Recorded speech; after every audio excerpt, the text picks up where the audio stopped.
선생님, 오늘 교실에서 하룻밤만 자도 돼요? 추위에 떨며 어린 남동생의 손을 꼭 잡은 채 10살 소녀가 간절히 물었습니다. 그 순간 강태수 교장의 눈에 30년 전 전쟁통에 잃어버린 여동생의 모습이 겹쳐졌습니다. 소영아. 교장은 그 자리에서 오열하고 말았습니다. 하지만 그는 몰랐습니다. 이 아이들을 지키려는 마음이 자신의 모든 것을 걸어야 하는 위험한 선택이 될 줄은, 그리고 더 큰 시련이 기다리고 있다는 것을. 오늘의 사연 시작합니다. 챕터 1 사건의 단초. 교장실 형광등이 홀로 밤을 밝혔습니다. 강태수가 책상 위에 펼쳐진 재개발 서류들을 한 장씩 넘기며 깊은 한숨을 내쉬었습니다. 시계 바늘이 밤 11시를 가리키고 있었지만 그는 책상을 떠날 생각을 하지 못했습니다. 이렇게 되면 아이들이 갈 곳이. 강태수가 중얼거리다가 문득 고개를 들었습니다. 유리창 너머로 작은 그림자 2개가 어슬렁거리는 것이 보였습니다. 강태수가 의자에서 일어나 창가로 다가갔습니다. 교정 한편에서 낡은 교복을 입은 소녀가 더 어린 남자아이의 손을 잡고 서 있었습니다. 소녀가 고개를 들어 교장실을 바라보는 순간 강태수의 가슴이 철렁했습니다. 그 깊고 슬픈 눈빛이 어디선가 본 듯한 느낌이 들었습니다. 강태수가 서둘러 교장실 문을 열고 복도로 나섰습니다. 현관문을 열자 차가운 겨울바람이 얼굴을 때렸습니다. 여보세요. 강태수가 조심스럽게 목소리를 낮췄습니다. 소녀가 남동생을 뒤로 숨기며 강태수를 올려다봤습니다. 안녕하세요. 하영이 떨리는 목소리로 인사했습니다. 추위에 파르스름해진 입술이 계속 떨렸지만 등은 꼿꼿이 세우고 있었습니다. 이 시간에 여기서 뭘 하니? 강태수가 무릎을 굽혀 하영과 눈높이를 맞췄습니다. 하영이 잠시 망설이더니 작은 목소리로 입을 열었습니다. 저희 오늘 밤만 교실에서 잠을 잘 수 있을까요? 하영의 목소리에 간절함이 묻어났습니다. 강태수가 놀란 표정으로 하영을 바라봤습니다. 교실에서 잠을? 네. 친척집에서. 더 이상 있을 수가 없어서요. 하영이 고개를 숙이며 말했습니다. 뒤에 숨은 하준이 누나의 옷자락을 꽉 붙잡고 있었습니다. 친척집에서 무슨 일이? 강태수가 조심스럽게 물었습니다. 하영이 입술을 깨물더니 천천히 고개를 들었습니다. 아저씨가 술 드시고 우리 보고 이제 그만 나가라고 하셨어요. 갈 곳이 없어서. 하영의 목소리가 점점 작아졌습니다. 강태수가 하영의 앙상한 어깨와 꾀죄죄한 옷차림을 보며 가슴이 먹먹해졌습니다. 그 순간 하영이 고개를 들어 강태수를 똑바로 바라보았습니다. 깊고 슬픈 그 눈빛을 보는 순간 강태수의 머릿속에 30년 전 기억이 번개처럼 스쳐 지나갔습니다. 소영아, 형이 꼭 다시 찾으러 올게. 전쟁통에 헤어진 어린 여동생의 모습이 하영과 겹쳐졌습니다. 강태수의 눈가에 눈물이 맺혔습니다. 교장 선생님? 하영이 걱정스러운 표정으로 강태수를 불렀습니다. 강태수가 재빨리 눈물을 닦으며 일어섰습니다. 미안하다. 괜찮으니까 걱정하지 마라. 강태수가 하영의 머리를 조심스럽게 쓰다듬었습니다. 하준이 누나 뒤에서 살짝 고개를 내밀며 강태수를 바라봤습니다. 그런데 교실에서는 안 돼. 너무 춥고 위험해. 강태수가 잠시 생각하더니 고개를 끄덕였습니다. 숙직실이라고 하느니? 거기면 따뜻하고 아무도 안 와. 정말요? 하영의 눈에 희망이 번졌습니다. 강태수가 따뜻하게 미소 지으며 고개를 끄덕였습니다. 그런데 아무에게도 말하면 안 돼. 약속할 수 있니? 네, 약속할게요. 하영이 힘차게 대답했습니다. 하준도 누나를 따라 고개를 끄덕였습니다. 강태수가 남매의 손을 잡고 학교 뒤편으로 걸어갔습니다. 오래된 숙직실 앞에서 강태수가 열쇠를 꺼내 문을 열었습니다. 여기서 밤을 보내거라. 내일 아침에 입으라고 먹을 것도 가져다 줄게. 강태수가 숙직실 안에 스위치를 켰습니다.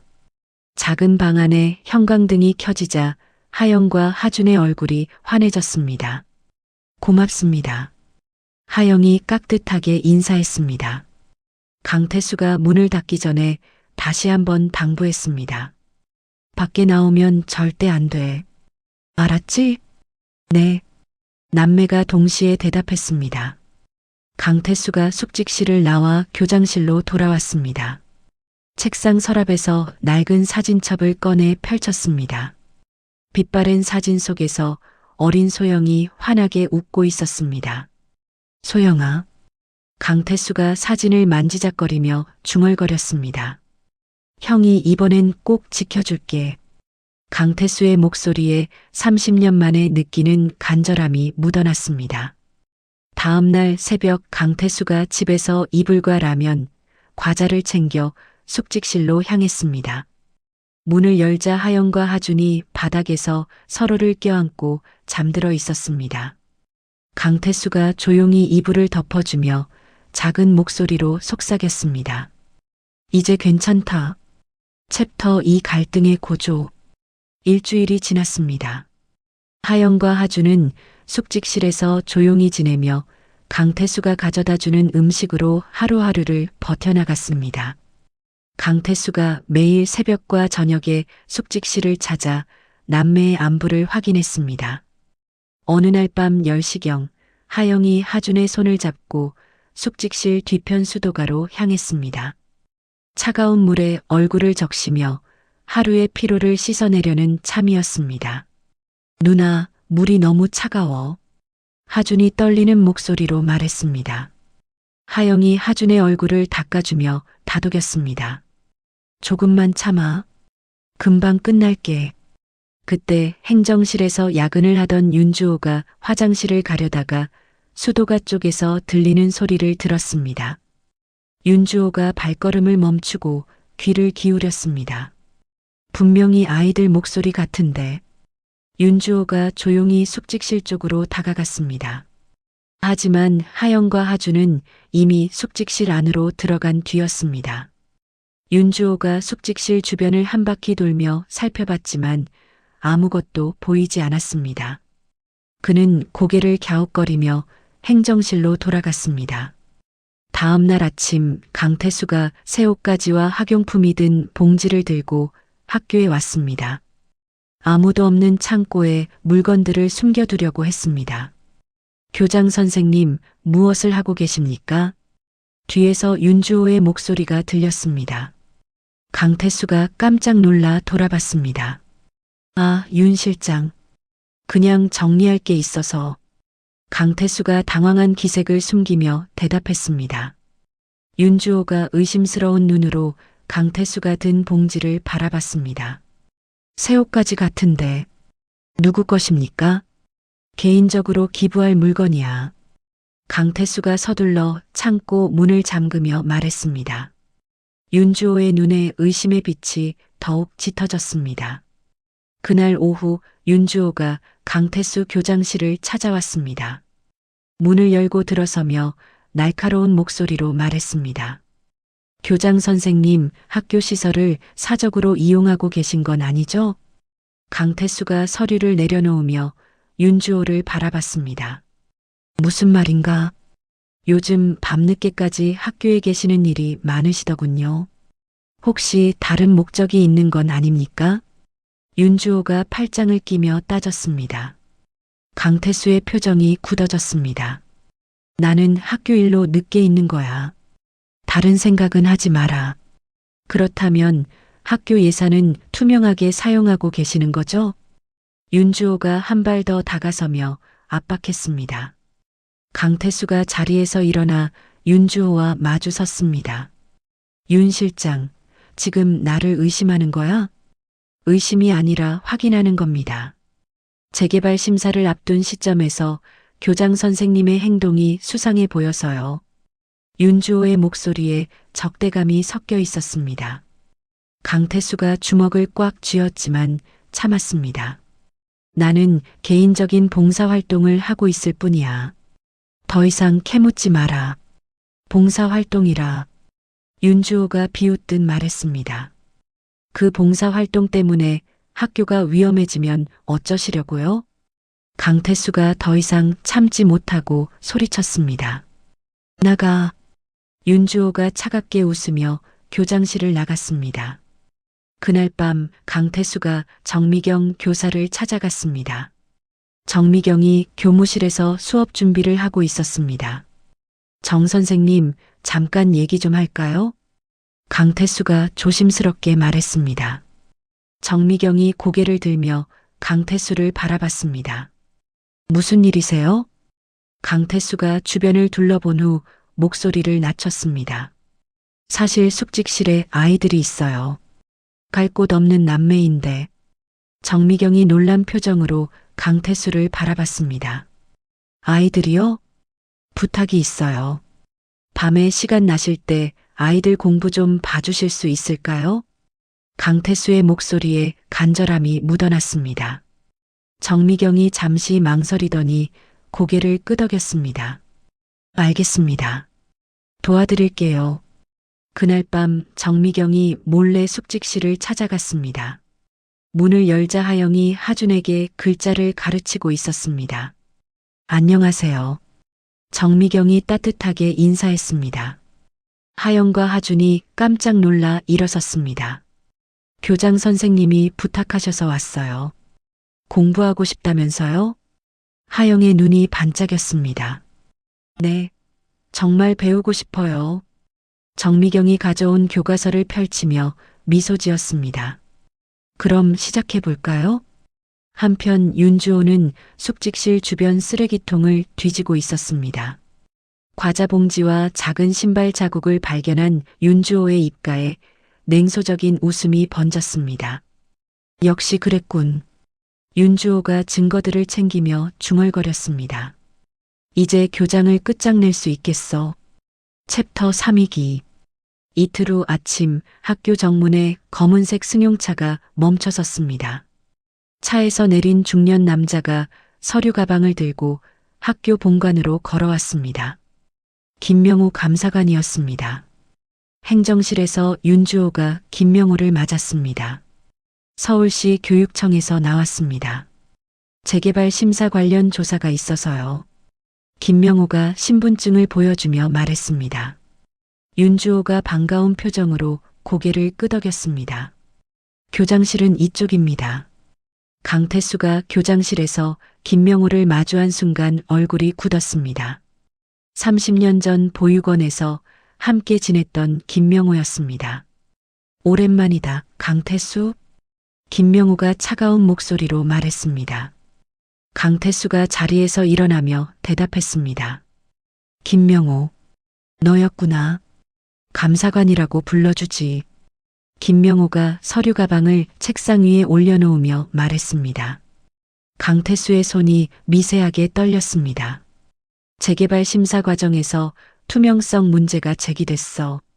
모든 행정 문서를 압수하겠다. 김명우가 냉정하게 말했습니다. 강태수가 당황한 표정으로 김명우를 바라봤습니다. 투명성 문제라니 무슨 말이야? 너도 잘 알고 있을 거 아냐?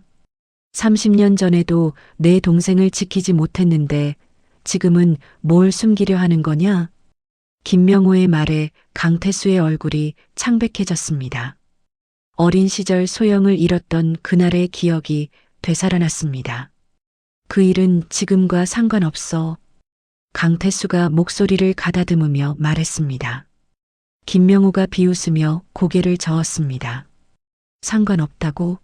너는 언제나 그런 식이었어. 책임지지 못하면서 나서기만 하고. 그때 숙직실에서 하영이 살짝 문을 열고 밖을 내다보고 있었습니다. 낯선 어른들의 목소리가 들려서 궁금했던 것입니다. 김명우가 우연히 고개를 돌렸을 때 하영의 모습이 눈에 들어왔습니다. 김명호의 눈이 커졌습니다. 하영의 모습이 30년 전 소영과 너무나 닮아 있었습니다. 저기, 저 아이는 누구야? 김명호가 손가락으로 숙직실 쪽을 가리키며 물었습니다. 강태수가 급하게 고개를 돌렸지만 이미 하영은 문 안으로 들어간 뒤였습니다. 무슨 소리야? 아무도 없는데. 강태수가 애써 침착한 척하며 말했습니다. 김명호의 눈에 의심이 짙어졌습니다. 분명히 아이가 있었어. 소영이랑 똑같이 생긴. 김명호의 목소리가 떨렸습니다. 강태수가 더욱 긴장한 표정으로 김명호를 바라봤습니다. 바로 그때 윤주호가 교장실로 들어왔습니다. 손에는 하영과 하준의 생활 흔적들을 담은 봉지를 들고 있었습니다. 감사관님, 이것 좀 보세요. 윤주호가 봉지 안에서 과자 봉지와 작은 신발을 꺼내 보였습니다. 김명호가 관심 있게 물건들을 살펴봤습니다. 이게 뭡니까? 교장이 아이들을 학교에 숨겨두고 있습니다. 숙직실에 말이에요. 윤주호가 득의양양한 표호로 말했습니다. 김명호의 눈이 번뜩였습니다. 그렇다면 즉시 조사해야겠군. 김명호가 자리에서 일어나며 강태수를 노려봤습니다. 강태수가 다급하게 막아섰습니다. 잠깐, 그건 오해야. 나는 그런 일 안 했어. 오해라고? 그럼 숙직실을 열어보자. 김명호가 강태수를 밀치고 밖으로 나갔습니다. 강태수가 뒤따라가며 애원했습니다. 제발 그러지 마. 아이들이 다칠 수도 있어. 역시 아이들이 있었군. 김명호가 차갑게 웃으며 숙직실로 향했습니다. 하지만 숙직실 문을 열었을 때 안은 텅 비어 있었습니다. 정미경이 미리 하영과 하준을 교회 사택으로 피신시켜 놓았던 것입니다. 책상 위에는 정미경이 놓고 간 교육 도서들만 정리되어 있었습니다. 김명호가 방 안을 샅샅이 뒤져봤지만 아이들의 흔적은 찾을 수 없었습니다. 이상하군. 분명히 있었는데. 김명호가 의심스러운 눈으로 강태수를 바라봤습니다. 강태수가 안도의 한숨을 내쉬었습니다. 이제 믿겠어? 나는 아무것도 숨기지 않았다고. 김명호가 주먹을 꽉 쥐며 분노에 찬 목소리로 말했습니다. 속였다고 해서 끝나는 게 아니야. 재개발 심사 시기에 이런 의혹을 받는 것 자체가 문제야. 김명호가 강태수에게 다가가며 낮은 목소리로 속삭였습니다. 학교 전체를 뒤집어 놓을 각오는 하고 있어. 이번엔 놓치지 않겠어. 챕터 4전환. 교회 사택 작은 방에서 하영과 하준이 불안한 하루를 보냈습니다. 정미경이 급하게 데려온 곳이었지만 따뜻한 방과 포근한 이불이 있어서 남매는 안정감을 느꼈습니다. 저녁 무렵 강태수가 조심스럽게 사택 문을 두드렸습니다. 정미경이 문을 열어주었습니다. 어떻게 되었어요? 정미경이 걱정스러운 표정으로 물었습니다. 강태수가 깊은 한숨을 내쉬며 고개를 저었습니다. 일단은 넘어갔어요. 하지만 김명호가 계속 의심하고 있어. 하영과 하준이 강태수를 보자마자 달려와 안겼습니다. 아저씨, 무서웠어요. 하준이 강태수의 품에 안기며 말했습니다. 강태수가 하준의 머리를 쓰다듬으며 미안한 표정을 지었습니다. 미안하다. 아저씨 때문에 무서운 일을 겪었지. 하영이 강태수의 손을 잡으며 말했습니다. 괜찮아요. 우리는 아저씨를 믿어요. 강태수의 마음이 뭉클해졌습니다. 정미경이 차 한 잔을 건네며 자리에 앉았습니다. 교장 선생님, 이제 어떻게 하시려고요? 강태수가 차를 마시며 생각에 잠겼습니다. 혼자서는 힘들 것 같아요. 도움이 필요해. 누구에게 도움을 요청하실 건가요? 정미경이 조심스럽게 물었습니다. 강태수가 문득 무언가 떠올린 듯 눈을 반짝였습니다. 30년 전에 미술학원에서 아이들을 가르쳤을 때가 있었어요. 강태수가 천천히 말을 이어갔습니다. 그때 학원 원장님이 상처받은 아이들을 많이 도와주셨거든요. 지금은 지역문화재단 이사로 계시는데 정미경이 관심 있게 강태수를 바라봤습니다. 교육계에 인맥이 많으신 분이시죠? 그래요. 혹시 도움을 요청할 수 있을지 모르겠지만 한번 연락해 볼게요. 강태수가 희망에 찬 목소리로 말했습니다. 다음 날 오후 정미경이 강태수의 과거 봉사 기록을 정리해서 재단 이사에게 편지를 썼습니다.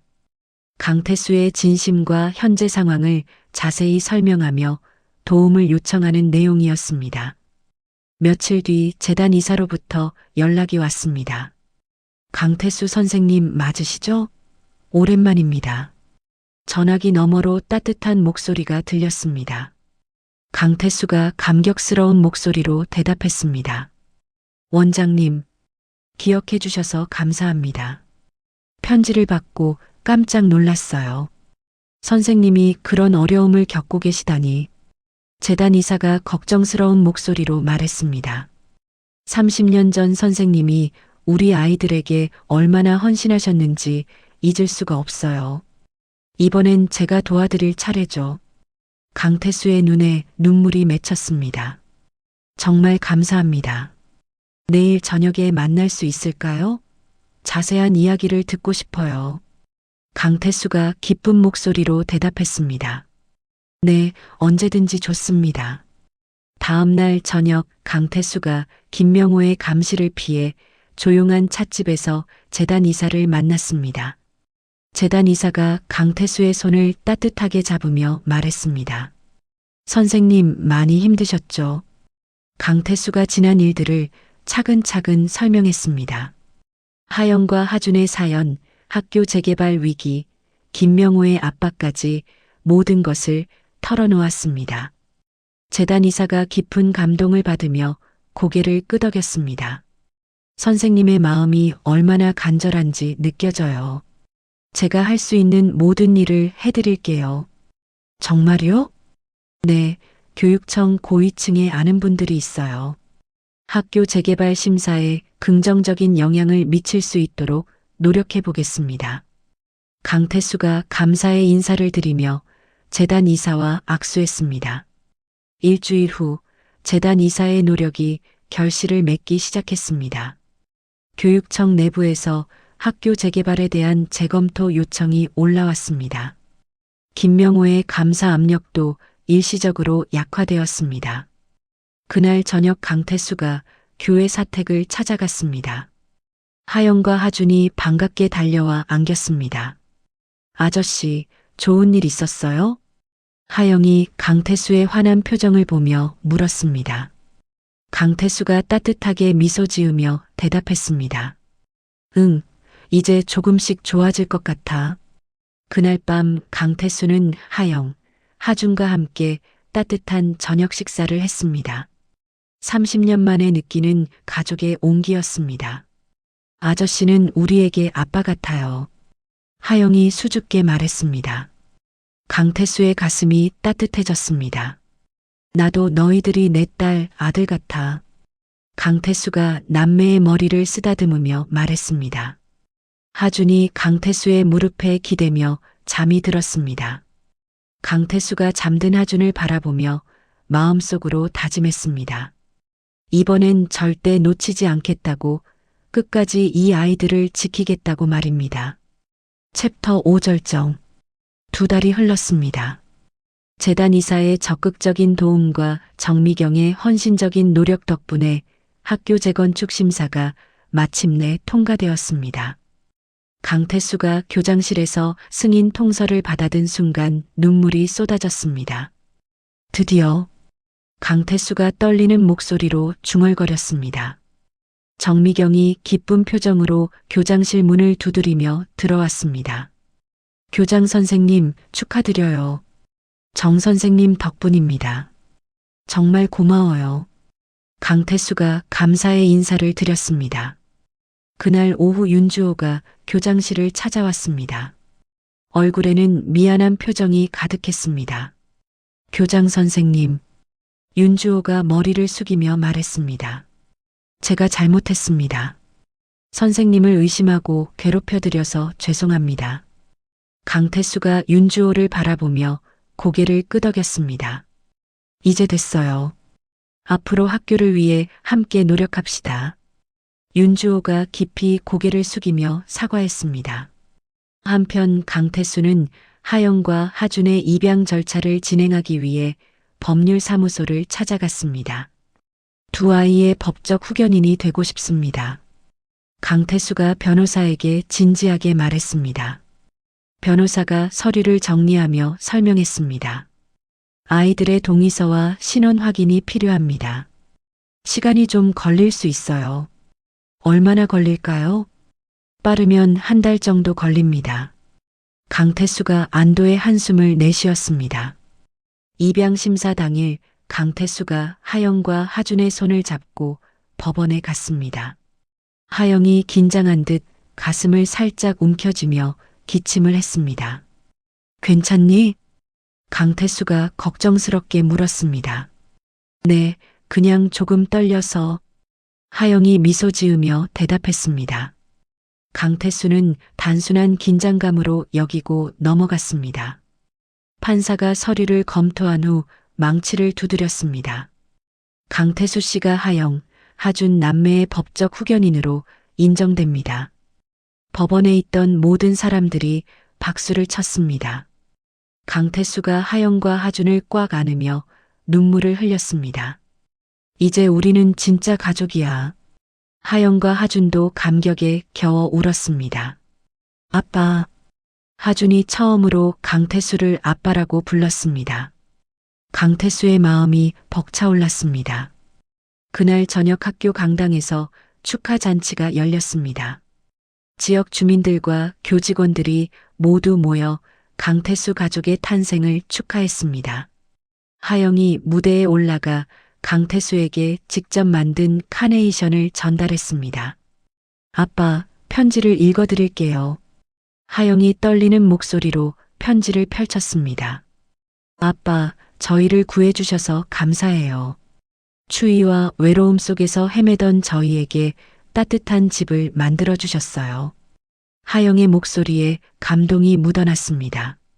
이제 저희는 아빠의 딸과 아들이 되었어요. 평생 아빠를 사랑하고 자랑스러워할게요. 강당에 있던 모든 사람들이 눈물을 흘렸습니다. 강태수가 무대로 올라가 하영과 하준을 안았습니다. 나야말로 고맙다. 너희들이 내게 진짜 가족이 무엇인지 가르쳐줬어. 다음 날부터 하영과 하준은 정식으로 학교에 등록했습니다. 하영이 5학년 교실에, 하준이 유치원에 다니기 시작했습니다. 하영이 첫 수업을 마치고 강태수를 찾아왔습니다. 아빠, 학교가 정말 좋아요. 하영의 얼굴에 환한 웃음이 번졌습니다. 강태수가 하영의 머리를 쓰다듬으며 미소 지었습니다. 그날 밤 강태수는 30년 전 소영의 사진을 꺼내 바라봤습니다. 소영아, 형이 약속을 지켰어. 이제 너를 닮은 하영이와 하준이를 지킬 수 있게 됐다. 강태수가 사진에 대고 조용히 말했습니다. 마음속 깊은 곳의 죄책감이 드디어 사라져가는 것을 느꼈습니다.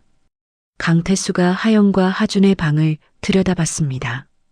두 아이가 나란히 누워 평온하게 잠들어 있었습니다.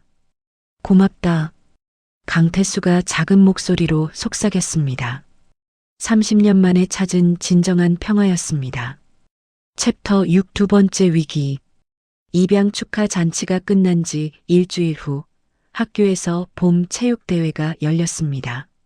하영이 5학년 달리기 경주에 참가했습니다. 강태수와 하준이 운동장 한편에서 응원했습니다.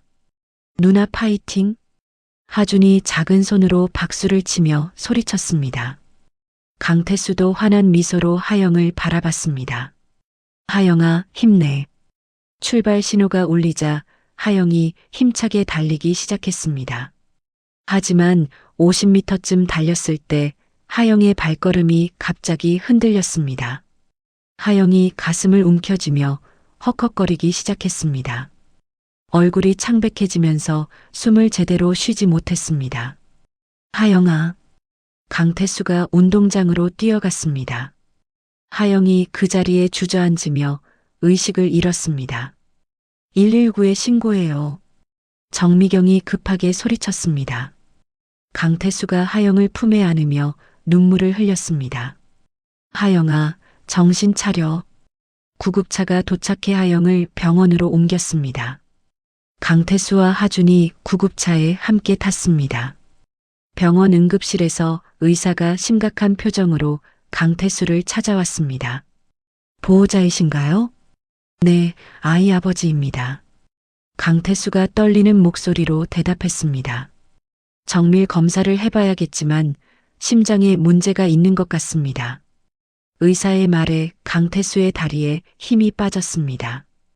이틀 후 검사 결과가 나왔습니다.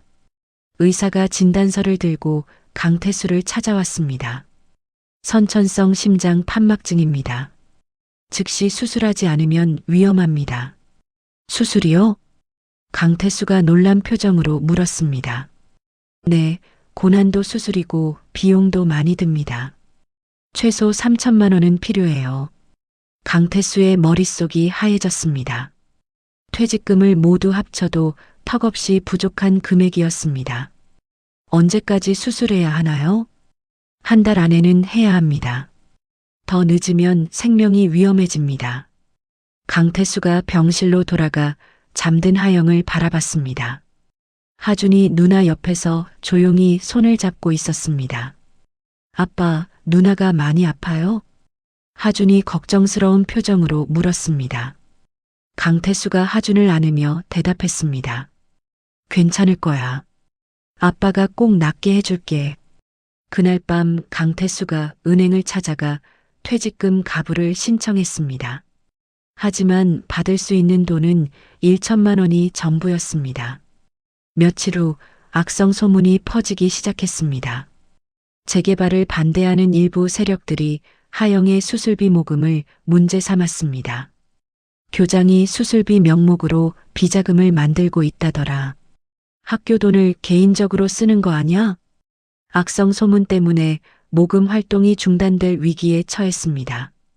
강태수가 교무실에서 고민에 빠져 있을 때 윤주호가 찾아왔습니다. 교장 선생님, 이런 소문들 때문에 교직원들이 흔들리고 있어요. 윤주호가 걱정스러운 표정으로 말했습니다. 어떻게 하면 좋을까요? 강태수가 무력하게 고개를 저었습니다. 모르겠어요. 하영이의 수술이 우선인데. 그때 병원에서 연락이 왔습니다. 하영의 상태가 급격히 악화되고 있다는 소식이었습니다. 강태수가 급하게 병원으로 달려갔습니다. 하영이 산소 마스크를 쓰고 누워 있었습니다. 하영아. 강태수가 하영의 손을 잡으며 눈물을 흘렸습니다. 아빠. 하영이 약한 목소리로 강태수를 불렀습니다. 여기 있다. 걱정하지 마. 아빠, 저 괜찮을 거죠? 하영의 목소리에 불안감이 묻어났습니다. 강태수가 하영의 손을 꽉 잡으며 다짐했습니다. 아빠가 반드시 널 지킬게. 약속한다. 그날 밤 강태수는 병실 의자에서 밤새 하영을 지켰습니다. 30년 전 소영을 잃었던 아픔이 되살아났지만 이번에는 절대 포기하지 않겠다고 마음먹었습니다. 챕터 7 두 번째 위기에 대한 해소 및 해결. 다음 날 아침 정미경이 병원을 찾아왔습니다. 손에는 병원 진단서와 투명한 회계 장부를 들고 있었습니다. 교장 선생님, 악성 소문을 막기 위해 모든 내역을 공개하기로 했어요. 정미경이 의연한 표정으로 말했습니다. 강태수가 고개를 들어 정미경을 바라봤습니다. 그렇게 해도 될까요? 투명하게 공개하는 게 최선입니다. 윤 실장님도 도와주기로 했어요. 그날 오후 윤주호가 지역 언론사를 찾아가 정확한 사실을 알렸습니다. 하영이의 심장병은 의학적으로 확인된 사실입니다. 수술비도 모두 공개하겠습니다. 윤주호가 기자들 앞에서 당당하게 말했습니다. 병원 진단서와 치료비 명세서가 모두 공개되자 악성 소문은 점차 잦아들었습니다. 그때 예상치 못한 도움의 손길이 나타났습니다. 김명우 감사관이 병원 로비에 나타난 것입니다. 강태수? 김명우가 조심스럽게 강태수를 불렀습니다. 강태수가 놀란 표정으로 김명우를 바라봤습니다. 너 왜 여기에? 소식을 들었어. 아이가 많이 아프다면서. 김명우의 목소리에 진심 어린 걱정이 묻어났습니다. 강태수가 경계심을 풀지 못한 채 대답했습니다. 그래서 온 거야? 김명우가 깊은 한숨을 내쉬며 고개를 숙였습니다. 미안하다. 내가 너무 감정적으로 굴었어. 김명우가 진심으로 사과하는 모습에 강태수가 당황했습니다. 30년 전 소영이 일도 사실은 내 잘못이 아니었어. 내가 질투와 경쟁심 때문에 너를 원망했던 거야. 김명우의 고백에 강태수의 눈에 눈물이 맺혔습니다. 명우야, 이제라도 내가 도울 수 있는 일이 있다면 뭐든지 하겠어. 김명우가 강태수의 어깨에 손을 올리며 말했습니다. 수술 절차를 신속 심사로 올릴 수 있어. 교육청 권한으로 병원 측에 공문을 보내겠다. 강태수가 김명우의 손을 잡으며 감사의 마음을 표했습니다. 고맙다. 정말 고마워. 그날 저녁 과거 강태수를 도왔던 미술재단 이사가 병원을 찾아왔습니다. 선생님, 힘내세요. 재단 이사가 따뜻하게 강태수를 위로했습니다. 사실 익명으로 수술비를 후원하고 싶어서 왔어요. 재단 이사가 두툼한 봉투를 내밀었습니다. 강태수가 놀라며 봉투를 받아들었습니다. 이럴 수는 없어요. 너무 많은 도움을. 선생님이 30년 전 우리 아이들에게 베푸신 사랑의 보답입니다. 재단 이사의 말에 강태수가 고개를 숙였습니다. 이 소식이 언론에 보도되자 시민들의 성원이 쏟아지기 시작했습니다. 학교 동문들과 지역 주민들이 앞다투어 성금을 보냈습니다. 일주일 만에 하영의 수술비가 모두 모였습니다. 강태수가 의사를 찾아가 수술 날짜를 확정지었습니다. 내일 오전에 수술하겠습니다. 의사가 안심시키는 목소리로 말했습니다. 성공 확률은 어떻게 됩니까? 95%입니다. 걱정하지 마세요. 강태수가 안도의 한숨을 내쉬었습니다. 수술 당일 강태수가 하영의 손을 잡고 수술실 앞까지 갔습니다. 아빠, 무서워요. 하영이 떨리는 목소리로 말했습니다. 강태수가 하영의 머리를 쓰다듬으며 위로했습니다. 괜찮다. 아빠가 여기서 기다리고 있을게. 하영이 수술실로 들어간 후 강태수는 복도 의자에 앉아 기도했습니다. 정미경, 윤주호, 김명우가 모두 병원으로 달려와 함께 기다렸습니다. 6시간 후 수술실 문이 열렸습니다. 의사가 환한 표정으로 나왔습니다. 수술이 성공했습니다. 강태수가 무릎이 풀려 주저앉으며 눈물을 쏟았습니다. 정말요? 정말 괜찮은 거예요? 네, 완전히 회복될 겁니다. 강태수가 하늘을 우러러보며 감사의 기도를 올렸습니다. 며칠 후 회복실에서 깨어난 하영이 강태수를 보고 환하게 웃었습니다. 아빠, 하영아, 이제 아프지 않을 거야. 강태수가 하영을 조심스럽게 안으며 말했습니다. 아빠 덕분에 살았어요. 사랑해요.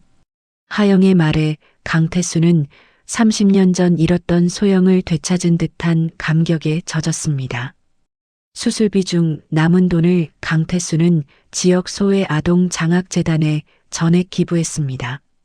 이 소식이 알려지자 학교는 사랑의 기부학교라는 새로운 명성을 얻게 되었습니다.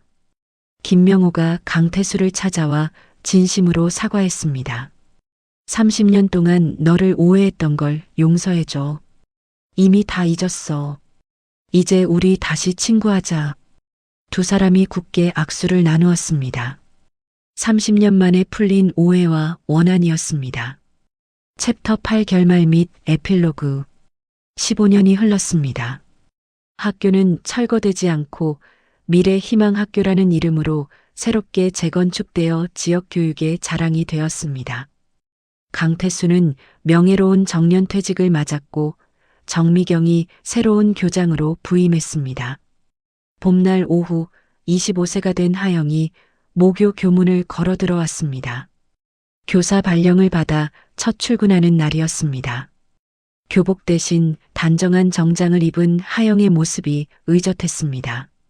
하영 선생님, 환영합니다. 정미경 교장이 반갑게 하영을 맞았습니다. 하영이 깍듯하게 인사하며 미소 지었습니다. 잘 부탁드립니다. 강태수가 교정 벤치에서 하영을 바라보며 뿌듯한 표정을 지었습니다. 머리가 하얗게 센 모습이었지만 눈빛은 여전히 따뜻했습니다. 하영이 강태수에게 다가와 팔짱을 끼며 말했습니다. 아빠, 꿈을 이뤘어요. 정말 자랑스럽다. 강태수가 하영의 머리를 쓰다듬으며 대답했습니다. 그때 건축 현장에서 막이를 마친 하준이 달려왔습니다. 22세가 된 하준은 건장한 청년으로 자랐습니다. 누나, 첫 출근 축하해. 하준이 환하게 웃으며 하영을 안았습니다. 고마워.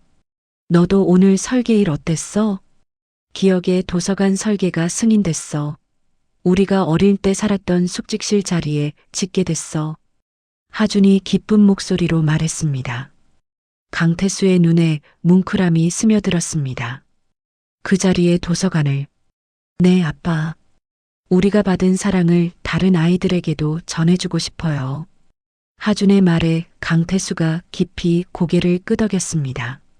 저녁 무렵 강태수가 하영에게 오래된 상자를 건넸습니다. 이걸 너에게 주고 싶었어. 상자 안에는 30년 전 소영에게 주려 했던 낡은 외국 동화책이 들어 있었습니다. 하영이 조심스럽게 책을 꺼내 펼쳤습니다. 이 책은 내가 어린 동생에게 주려고 아꼈던 책이야. 이제 너에게 주는 게 맞는 것 같아. 강태수가 감회에 찬 목소리로 말했습니다. 하영이 책을 가슴에 안으며 눈물을 글썽였습니다. 아빠의 마음을 소중히 간직할게요. 다음 날 하영이 담당하게 된 3학년 교실에서 첫 수업을 시작했습니다. 교실 가장 잘 보이는 곳에 강태수가 준 낡은 동화책을 꽂아 두었습니다.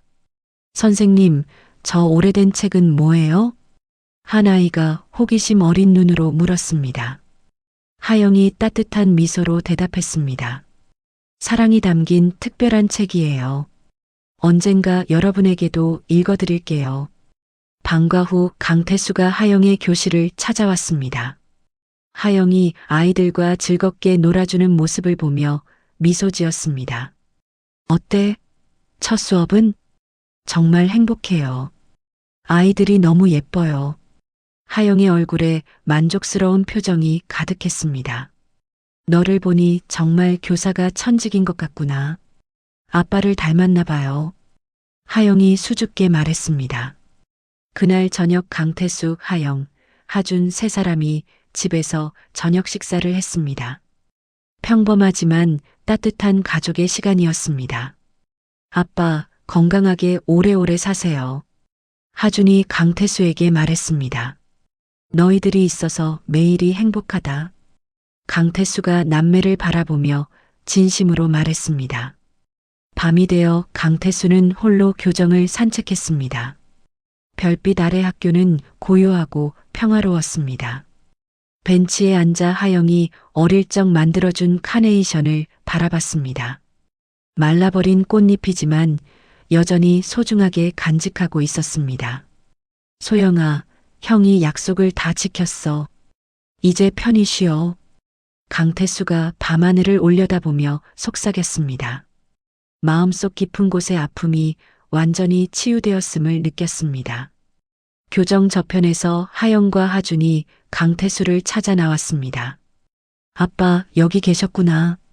두 사람이 강태수 양쪽에 앉으며 말했습니다. 밤 공기가 좋아서 나왔어. 우리도 같이 있어도 될까요? 하영이 강태수의 팔을 끼며 물었습니다. 물론이지.